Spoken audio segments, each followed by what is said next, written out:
Game 3 of the World Series is in the books. Game 4 tonight. But Nick, just 2 weeks away now from the MLB GM meetings. That'll take place November 10th through the 13th, which means that the hot stove will be heating up. And it's time to start thinking about who might be on the trading block for the Cincinnati Reds. Welcome in, everybody. Joined by Nick Kirby. I'm Craig Sandlin. This is Chatterbox Reds.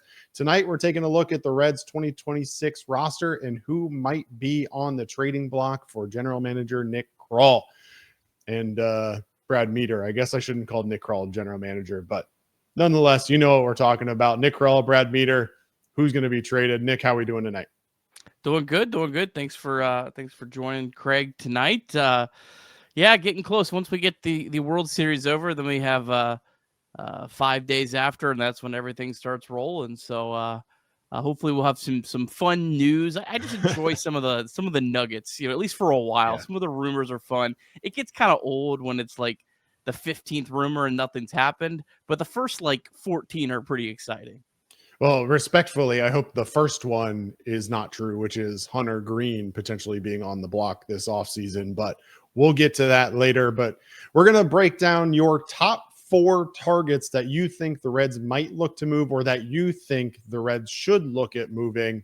Let's start with a player that just finished his first season with the Reds. Well, first, let me define real quick what my criteria is here, okay? So let me say first and foremost, I think the Reds should listen to offers for every single player, and that even includes Elly De La Cruz, and I've long been a believer of that. Now, if a team wants to give up their entire farm system for Elly De La Cruz, sure, let's do it. I mean, but that would literally be kind of what you'd have to do. So I'm listening to any player. That's first and foremost. This list today is the players that I think the Reds should be shopping. And I use that term loosely. I don't think they need to be desperately, they must get rid of these players. But I think this would be players that they go beyond just the listening. There's some maybe active listening here involved with this, where these 4 players, I think the Reds should be willing to trade if the right move is here. And the one thing that I think Reds fans, and I'm not trying to be a dump on the fans guy here, but I'm going to dump on it a little bit, okay? Everyone wants to be the Milwaukee Brewers, right, Craig? I mean, why can't the Reds be the Brewers? Why can't the Reds be the Brewers? Well, I think everyone wants to be the Dodgers, but realistically, they'd settle for the Brewers. Okay. But everyone wants to realistically be the Brewers. The Brewers trade players. They don't go into the next season going, well, if we trade this player, it might hurt our chances next year. They don't do that. They always are thinking long term. And I think that if the Reds ever want to be the Brewers, they're going to have to trade players that are going to hurt them the next season. They can't always be like, well, we got Francona. We got to win now. I mean, the Brewers trade Corbin Burns. They don't miss a beat. They trade Devin Williams. They don't miss a beat. You can go on and on and on. That's rumors this offseason that they could deal Freddie Peralta. Yeah, and it doesn't but the reason they're so good is because they're constantly bringing in talent and they're getting these big returns and doing a lot of other very smart things, drafting and everything else along with it. But I want to say that first. You can't be scared of trading away a player that could hurt you in the next year if you ever want to make this thing work as a small market team. Is Nick trying to set us up for some blockbuster name on this list? I guess we'll find out. Give me the first one, Nick. All right, the first one, this is the most loose one. It's Gavin Lux. And I say that just because, honestly, I'm not sure Gavin Lux has a lot of trade value. If there's someone that wants to give up anything substantial for Gavin Lux, please. I mean, let's make the move now. Gavin Lux wasn't bad, but he was the most disappointing player for me in 2025 on the Reds. I think everyone's going to point to Matt McLain. Everyone's going to point to Elly De La Cruz's second half. Everyone's going to point to maybe Alexis Diaz down the list. But the Reds gave up a guy that became a top 100 prospect. They gave up a pick, a very valuable draft pick, to get Gavin Lux. And he barely, Baseball Reference, he was a below average. It was a negative wins above replacement player. Fangraphs, I think he was 0.3. The Reds were hoping they would get second half 2024 Gavin Lux. That kind of showed that promise as the guy that was originally the number 2 overall prospect in the sport. but he was nothing more than an average player that couldn't play defense. And that's not very valuable. And when you look at this Reds roster and you're trying to construct it, Baseball Trade Rumors, who I think is the top analysis in terms of they predict the arbitration estimates, they're predicting that Gavin Lux is going to get $5 million. It's just hard to really look at this roster and see how does Gavin Lux worth $5 million that you could spend on a reliever. I mean, I don't see the value there. Now, the one thing that does make me nervous about Gavin Lux is he's in a contract year. And man, we've seen all throughout baseball, Craig, guys in their contract year do some crazy things. And like a guy like Gavin Lux playing in a small ballpark, it's possible. I'm not going to say it's like impossible that he couldn't have kind of show that second half 2024 like he had with the Dodgers, where he was legitimately one of the best hitters in the sport.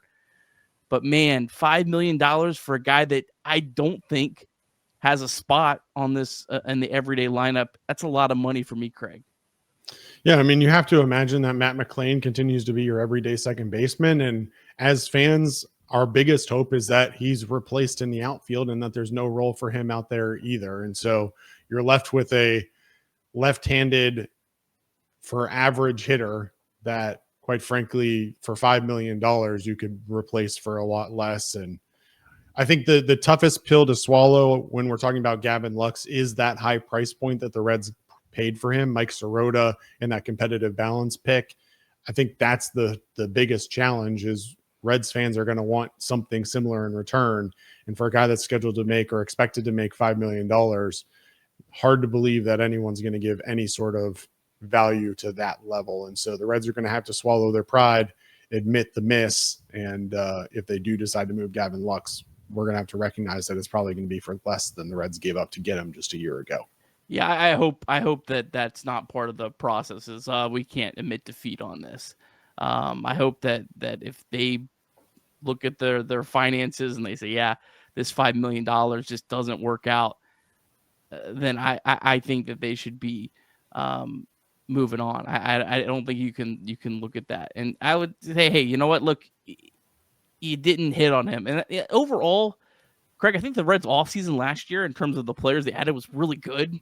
Like Brady Singer was an incredible trade. I mean, that more than makes up for the Gavin Lux trade, in my opinion. Jose Trevino was a really good trade, especially given how limited Tyler Stephenson played.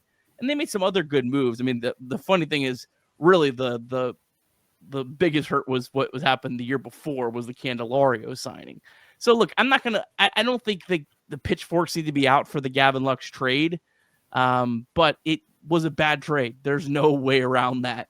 And I think at this point, if any team will give you anything, a reliever, you take it and you move on.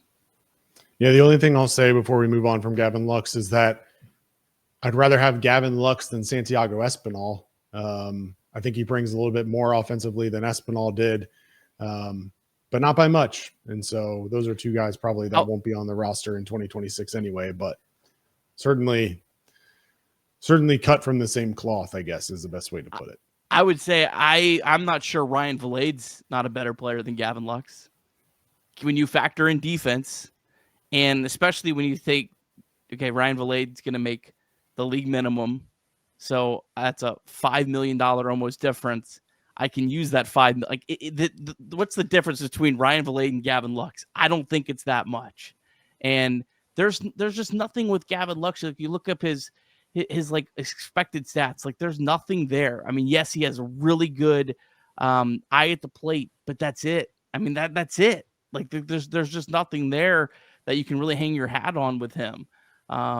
And so, yeah, that's just for a team that now, if this was the Dodgers, if this was a team with a $250 million payroll, fine. Gavin Lux is perfectly fine to just sit on your bench.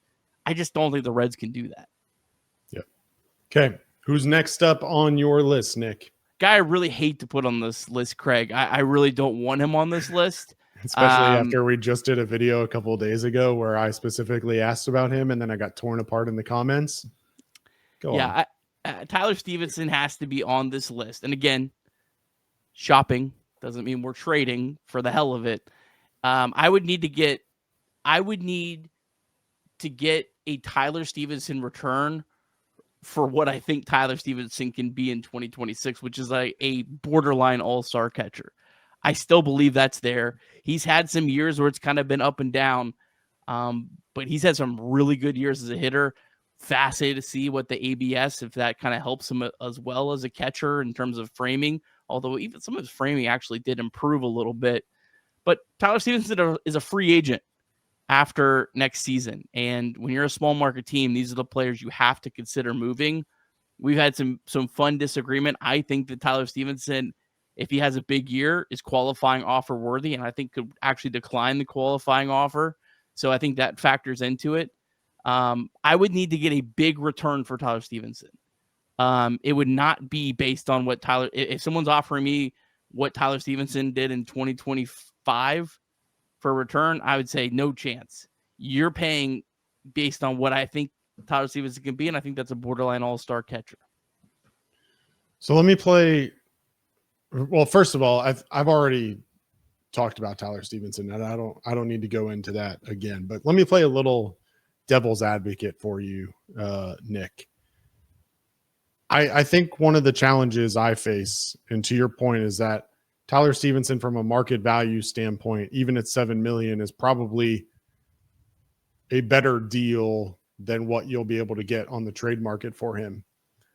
On the flip side, Jose Trevino is scheduled to make $5.75 million this year, and he gave you basically nothing in the second half of the season. And that's more likely his norm compared to what we saw in the first half, where he led the team in extra base hits. I think Jose Trevino as a backup catcher is replaceable very simply for $2 to $3 million less than what you're going to pay Jose Trevino. Someone like Victor Caratini, who is on the free agent market this year, could be an option. Elias Diaz is expected to be a free agent. There's a couple of guys out there who maybe you could get for $2 to $3 million to replace Jose Trevino. Is there a world where Jose Trevino is the catcher that the Reds shop, even though they just signed him to a 3-year contract, versus Tyler Stephenson? I don't think so. I think they really value his work with the pitching staff, and that's the one thing that we can't quantify. And I know teams believe in that, and I'm a guy that Craig, if the market is telling me something, even if the stats don't, I'm going to believe that, because teams don't just spend money typically for the hell of it, right? If someone is paying Austin Hedges $4 million, there clearly is some value towards the catcher's ability to call the game, to be in the meetings with the pitchers, the camaraderie, even that. Hand up, if someone is paying $4 million for that, especially an organization as smart as the Cleveland Guardians are, that continues to win way more games than they should with their payroll, there's clearly some value to that. So that's why I'm going to trust that they know what they're doing with Jose Trevino and that value. And Craig, the results didn't lie. The Reds had one of the best pitching seasons of all time. How much of that is Jose Trevino? I don't know. But for a couple $1 million to save, I don't know if that's a good gamble to find out how much he was a part of that. So what does that add up to? Like $11 million for a catching duo? I mean, that's a pretty close good, to 13, but yeah. But that's a pretty good bargain for that type of catcher duo. I mean, there's teams that have that spent more than that have nothing go close to Trevino Stephenson. It's a great 1-2 punch. I don't want to break it up, but again, if there's a team out there, and there might be a team that says, man, we need that upside that Tyler Stephenson has, we'll pay a premium for it. I think if you're the Reds, you have to consider it, but it has to be a premium. Yeah, there's a couple of catchers. I mean, JT Realmuto is going to make $13 million next year by himself as an unrestricted free agent this offseason. So definitely understand what you're saying. William Contreras, if he were to hit the market, would make more than that. He's got a club option for $12 million that the Brewers would be crazy not to pick up, but it's the Brewers, so who knows what exactly they'll do. Danny Jansen has a mutual option for 12. He's not going to get that picked up though. So I think ultimately a catcher duo at 13 million, probably not a bad thing, especially with the upside that these guys have. But I'm with you that, again, Tyler Stephenson is a free agent after 2026. And unless you're going to qualifying offer him or you're going to extend him. Now, again, going back to our conversation a couple of days ago, I'm all about extending him. My problem is I think that it's going to cost a little bit more than what I think I'd be willing to pay, and definitely more than what I think the Reds are going to be willing to pay. It's almost hand in hand, Craig. It's like the Reds shouldn't just trade Tyler Stephenson based on his performance because there's more upside there. And Tyler Stephenson probably shouldn't sign a contract extension because he believes there's more value there. Like they kind of really go hand in hand, in my opinion. If I was someone talking to Tyler Stephenson, I would not be encouraging him to sign a contract extension that's a bargain for the Reds because you are one good year away as a catcher from really getting paid. And honestly, with catchers, Craig, even if he he gets hurt in 2026, he's still going to get paid by someone the next year. Like someone's still going to say, hey, I'll take a chance, because catchers are hard. It's hard to find hit catchers that have the ability to be an impact hitter. And there's a couple Tyler Stephenson had a 90 percentile barrel rate, 84th percentile hard hit rate. Sweet spot was 98th percentile. I think there's a breakout year for Tyler Stephenson in there. He's kind of already had it, but I think 2026, man, if there's one player that I think could really take a leap, it's him. Tyler Stephenson will turn 30 before the end of the 2026 season. Certainly will be interesting to see how he approaches this opportunity in the free agent market after the year, if he makes it there. Before we get into Nick's top 2, we want to take a quick break to acknowledge our sponsors that make Chatterbox Reds possible. Deep South Commodities is a proud supporter of Chatterbox Reds and our Deep Drive of the Day, and DSC is a leader in renewable commodities for biofuel production, specializing in used cooking oil collection, aggregation, and sales. Visit www.deepsouthcommodities.com for more information. Thanks as always to our friends at DSC. And we also want to remind you that you can call or text 988 anytime, day or night. The 988 Suicide and Crisis Lifeline is a place to get support for anything related to mental health. Whether it's an immediate crisis, simply wanting to find out how to connect with care, or anything in between, it's a 100% confidential, secure, and anonymous way to reach out for help when you don't know where else to turn. To connect, call or text 988 or visit mantherapy.org to get help. It's okay not to be okay. All right, Nick, we heard Gavin Lux and Tyler Stephenson. Now it's time to get down to the nitty-gritty, the top 2 players that you would shop this offseason if you were the Cincinnati Reds. Let's start with someone who I've already talked about before, I think is pretty replaceable. I disagree in terms of how replaceable he is. It's a player that I think would really hurt. But the fact that he really hurts is, I think, why you have to consider it, and that's TJ Friedl. Friedl of 4.1 wins above replacement player in 2023.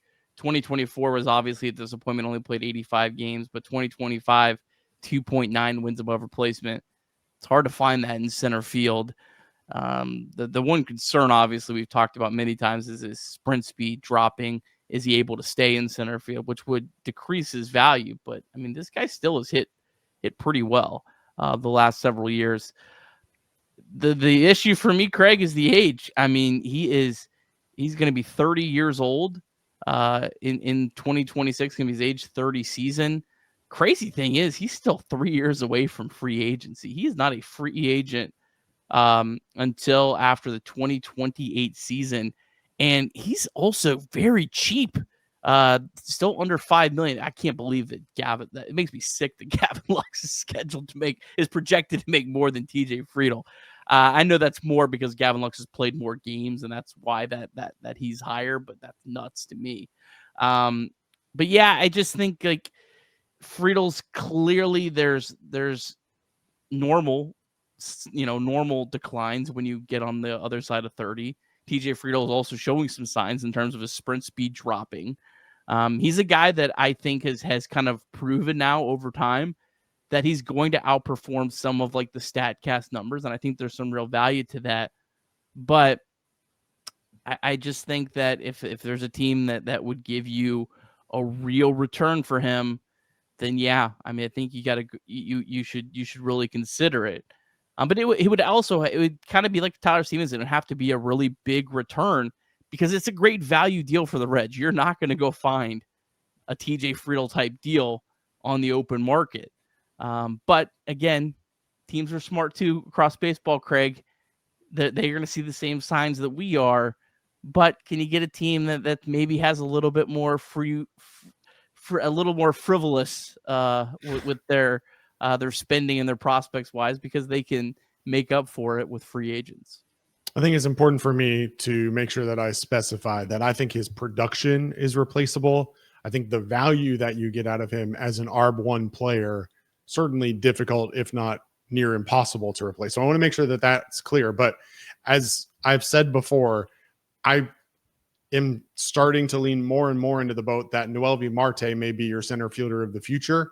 And there's certainly a role for TJ Friedl in this outfield, both in 2026 and for beyond, until he's a free agent. But to your point, if someone's willing to give you some sort of high price tag for TJ Friedl and the control that he is under for the next 3 years, then certainly from my perspective, at least, I'm more than willing to listen to those offers and certainly willing to pull the trigger if the price is right. And I'm more than willing to allow Noelvi Marte an offseason moving over to center field to try and learn that position more. He showed a lot of improvement throughout the course of 2025. That makes me think that, okay, if I can put him in center field and get some power bats for the corner outfield positions, I feel like this Reds team would be in a lot better position than if we were going with TJ Friedl in center field and Noelvi Marte in right field again. But again, it has to do with what the Reds are able to get in return, and potentially equally, if not more importantly, what the Reds payroll budget is going to be in 2026 to be able to then replace that open spot in the roster with a power hitting bat in the outfield. Well, it wouldn't be an offseason show if I don't mention I think Will Benson could play center field every day for the Reds in 2026. So there you go, 21-20 mark for the Will Benson reference. Surprised it took us this long. All right, number 4 was Gavin Lux. Number 3 was Tyler Stephenson. Number 2 was TJ Friedl. Nick, who's the number 1 player on your board as it pertains to players the Cincinnati Reds should be willing to listen to trade offers for in this offseason? Well, this should come to no surprise to anyone that's watched the show, but it's clearly Nick Lodolo. For all the reasons why it kind of feels crazy to trade Hunter Green coming off his worst injury season of his career, is the exact opposite for Nick Lodolo, coming off by far the best bill of health that he's had. And all the credit in the world to him for that. But Nick Lodolo is quickly, I mean, man, it's his career's just kind of flashed before our eyes. You have 2026 and 2027. That's it. He's a free agent after the 2027 season. So this is the time that you should be shopping him. Teams, man, it doesn't maybe feel like that because the Reds have kind of had this team the last year that was so great pitching, but couldn't hit worth a lick. There's a lot of teams across baseball that can't pitch worth a lick that would desperately love a Nick Lodolo. And the thought in my head is, does Skubal get traded this offseason? Who's the runner-up for Skubal? That's the guy. That's the team that it feels like you should shop Nick Lodolo to, because he's not Skubal by any stretch of the imagination, but he's a very, very good starter and a guy that I think you could get a really, really big return for. And look, I mean, it's a risk. It's a risk with Nick Lodolo that you trade him away and he's an all-star pitcher in 2026. Would that shock anyone if Nick Lodolo is an all-star pitcher in 2026? No, certainly wouldn't shock me. But would it also shock you if Nick Lodolo makes 15 starts in 2026? That's what you have to kind of weigh here. And if you're going to get a team that's going to pay big, you consider it now. If more so than anything, are you sure you're going to get this opportunity again? Are you sure at the end of 2026 he's going to have like this good health and this somewhat track record? I just think about a guy like Tyler Mahle. Boy, the Reds got out right at the right time. I mean, if the trade deadline would have been a month later, the Reds would have got nothing for Tyler Mahle. Nothing.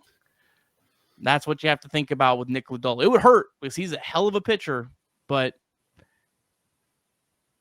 they're supposed to hurt. I mean, you brought up the number 1 topic, and that's just his ability to pitch a full season. I mean, he pitched 29 games this year and still missed some time with the blister and with some other stuff that popped up. Finished with a 3.33 ERA, 9.8 or 9-8 in the win-loss column, 4.9 B-WAR, which is more than half of his career B-WAR now. Certainly feels like after pitching in 29 games, after having, which is crazy to say, a career year for him, now feels like the time to explore what's out there for Nick Lodolo. And to your point, you don't know that you're going to get this opportunity again. Now, he's ARB2 this year, which means you've got 2026 plus 2 additional years of control of him, which makes it equally difficult to move him, but also equally attractive to somebody who would be willing to trade for him, because similar to what you're talking about with Skubal, if you're going to go out and trade for Skubal, you've got to sign him to an extension. Otherwise, you lose him after 1 year. You're guaranteed at least 3 years with Nick Lodolo. But there's a lot of rumblings, Nick, about Hunter Green this offseason. And the question is going to be what the return for Nick Lodolo is versus what the return might look like for Hunter Green. Hunter Green under contract, obviously, through 2029. And at a very affordable rate, makes him unbelievably attractive to nearly any team in the major leagues. And certainly whoever's the runner-up for Tarek Skubal will be calling about Hunter Green as well.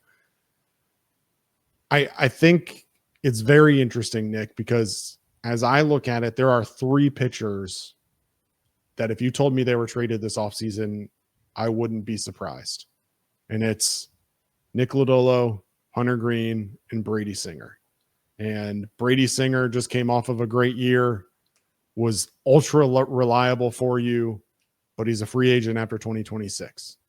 And so there is definitely a team out there who's more than willing to give you a haul for Brady Singer in the $13 million contract that he's due. There's definitely people out there willing to give you a haul for Hunter Green and Nick Lodolo. The question for me is not necessarily whether or not they will trade a starting pitcher. For me, Nick, it's which one it is. I honestly am in the position now where I feel like, given what we know about the rotation, I honestly believe that the Reds will move a starting pitcher this offseason in order to add to either the bullpen or a power bat. We've shared this graphic before, but here's the rotation for 2026 as it sits right now. Hunter Green, Nick Lodolo, Andrew Abbott, Chase Burns, Brady Singer seem kind of locked into the rotation if they're all on the team. But you've got that AAA depth with Rhett Lauder, Brandon Williamson. Obviously, Chase Petty has struggled. Julian Aguilar's coming off of an injury. Carson Spires has looked good at the major league level with opportunities. It feels like the Reds are going to have an opportunity to move a starting pitcher to try and address their biggest need, which is a power bat. So for me, it's not a question of will they move a pitcher. It's just a mixture of which one. Yeah, and also I'll say this: Nick Lodolo would also, in my opinion, be worthy of a contract extension too. Like, I'm for either one, and Nick Lodolo is the one guy that I if I was giving Nick Lodolo advice, I might say, you know what, Nick, if someone's offering you a decent deal here, you might want to consider taking it given your past. And there's going to be risk on both sides. There'll be a risk that Lodolo does stay healthy and, left a lot of money on the table, but there's also going to be the risk on the Reds that, he just isn't able to stay healthy. So, Singer for me, I don't know, Craig, like he's making $12 million and he's only got 1 year left. Like, he's worth more than 12 million. I think he's probably worth, I don't know, 16, 17, maybe in that range. But how much is a team going to give up for a guy that you're only maybe saving $5 million versus the free agent market? Nick Lodolo, you're saving a lot of money versus the free agent market, and you have 2 years. So I think he's a lot different. I think Singer's actually less likely. Maybe I'll eat my words. I think he's less likely than Lodolo or Green for that reason. But there's a case. I think the Reds view their window as longer than just 1 year. and they're going to do whatever they can to make sure that they're setting themselves up for long-term success, which in my eyes, at least, is with Hunter Green and Nick Lodolo in their contracts versus a guy like Brady Singer, who just shoved to potentially be the option. But Singer's not really going to extend your window with the return. You're probably not getting a prospect that's going to, like, if you're trading Hunter Green, you're getting some pieces back that you're getting a haul for sure. Singer's not really going to. You get something nice back, but it's not going to be a game changing piece. So that's kind of where I view that. But I think there's like a case where you trade Lodolo for a bat, or you trade Lodolo for prospects and you use that to flip for a bat or something of that. And maybe you trade TJ Friedl for like that starter that's maybe like honestly how we viewed Chase Betty coming into the year. He's like that guy that just got to AAA that's close to being ready. There's another option for you. And you kind of get your big left fielder, right? Your big bat out of that, and you kind of replace Lodolo with a player that now have 6 years of control. Yeah. I mean, all of it is interesting, and I think a lot of it will come down to what other teams view as the value of those guys. And that's one of those things that we just don't know that answer to, and probably won't know that answer to until a trade is made. There's some other guys though, Nick, that I think are worthy of mentioning, I guess, as guys I wouldn't necessarily be shocked to see moved this offseason. Some guys that maybe I would be more inclined to move than I think the Reds are going to be inclined to move. But I just want to get your gut reaction to a couple names, and then we'll go from there and wrap this up. So I'm going to start with a guy who, again, I talked about it during the season in 2025.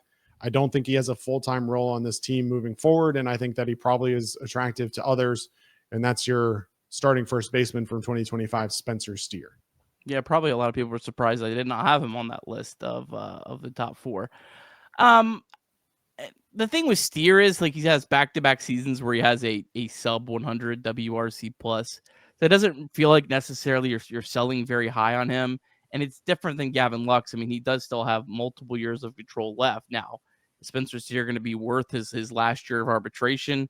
If he keeps playing on the way that he's playing, probably not.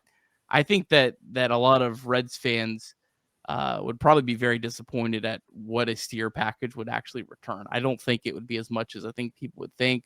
The biggest encouraging thing for me with Steer, Craig, was outside after the first month of the year, he kind of reverted back to a guy that actually crushed lefties.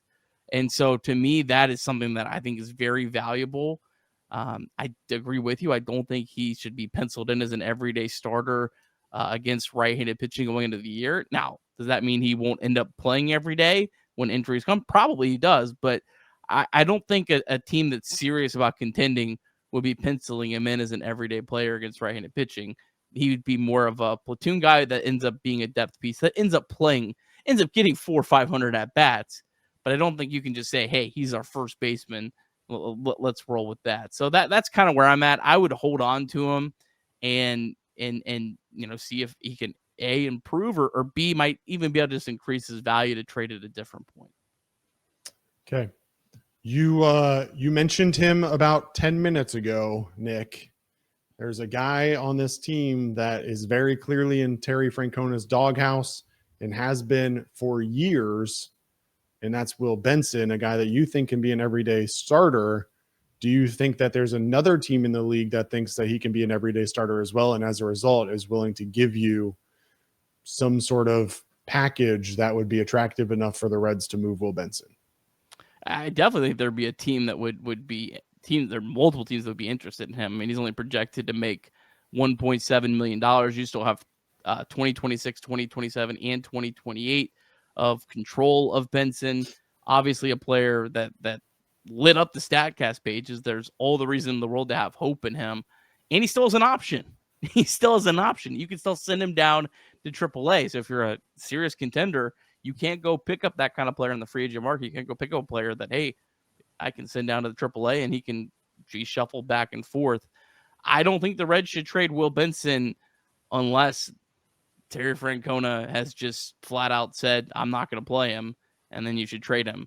but that would be one of the stupidest things that I could possibly think of as a reason to trade him. But if that's the reality, I guess that's what the cards were dealt with. And then I want to ask you one more question. We've talked a lot about guys that we'd be willing to move, and all of the conversations seem to probably be for prospect hauls and long-term success. I want to take a quick second and talk about some guys who maybe have promise, but maybe haven't lived up to the hype that could be part of a package for a bat or for a bigger piece in return versus what we've been talking about where we're the big piece. I want to talk about a couple guys where maybe they are pieces that go out and get a bigger piece from somebody else. Guys like Connor Phillips, who really improved his value towards the end of the year as he showed value out of the bullpen. Guys like CES, who the Reds may or may not have faith in long-term. Guys like Blake Dunn, who played really well at the AAA level this year, but just didn't have a spot on the major league roster. Guys like Rhett Lauder, who missed all of 2025 with an injury, but are obviously extremely highly valued prospects. And even a guy like Sal Stewart, who offensively can bring the world to the Reds, but defensively, there's not exactly a clear fit for him as it sits right now. Who of those names would you be looking to package if the Reds were looking to go out and try and get a bat this offseason in a trade? I don't know if any of those guys are guys I'd necessarily be looking to trade. I'll give you a name that I think could maybe be added to that list based on what I think your line of thinking is. I think Rhys Hines might be the one guy that would make the most sense. That kind of is. Would Rhys Hines kind of fit in that group you were talking about? Yeah, for sure. I think he would probably be the one that I think has that real intrigue, but does he have a role in this team, especially with the way that Francona fills out a lineup card? I don't know. I think that's the real question, Nick, is if the Reds decide they want to go out and get a power bat this offseason in the trade market, who are the guys at the minor league level, most likely at the minor league level, maybe some veteran guys too, but most likely at the minor league level that you are interested in being in that package? Guys like Edwin Arroyo certainly come into mind as someone who may be part of a package like that. Certainly there are pitchers along the lines that could be in a package like that as well, that may be attractive to other teams. Yeah, I don't think any of those players that you listed outside or maybe Rhett Lauder would bring you anything like that back. It just doesn't. Rhett Lauder just does not see missing a whole year does not seem like the time to trade him. Like it seems like, all right, let's see what he can do next year and kind of evaluate it from there.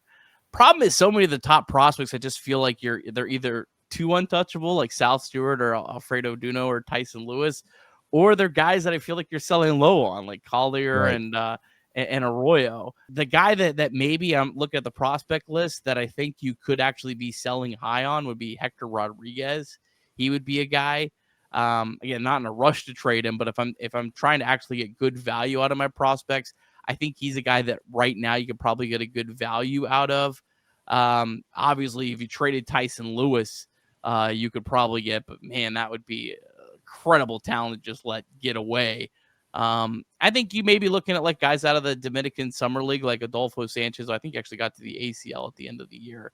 I think Sanchez, Arnaldo Lantigua, those guys would make sense. That's probably the three names there that I think would probably could get you at least be part of one of those trades. Sanchez, Lantigua, and Hector Rodriguez. Okay.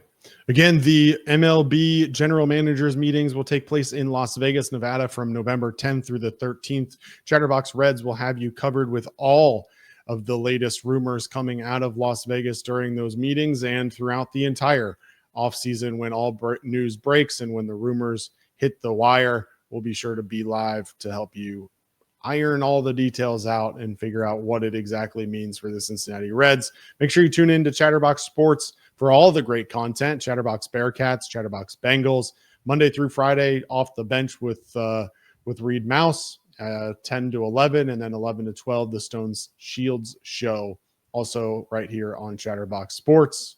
Flying Lion, FC Cincinnati in the playoffs. I believe they're going to do a live show on Tuesday evening. They haven't said an exact time, but that'll be Tuesday night, recapping FC Cincinnati won game one of their postseason over Columbus on Monday night. So they'll be live Tuesday night and then in your podcast feed on Wednesday.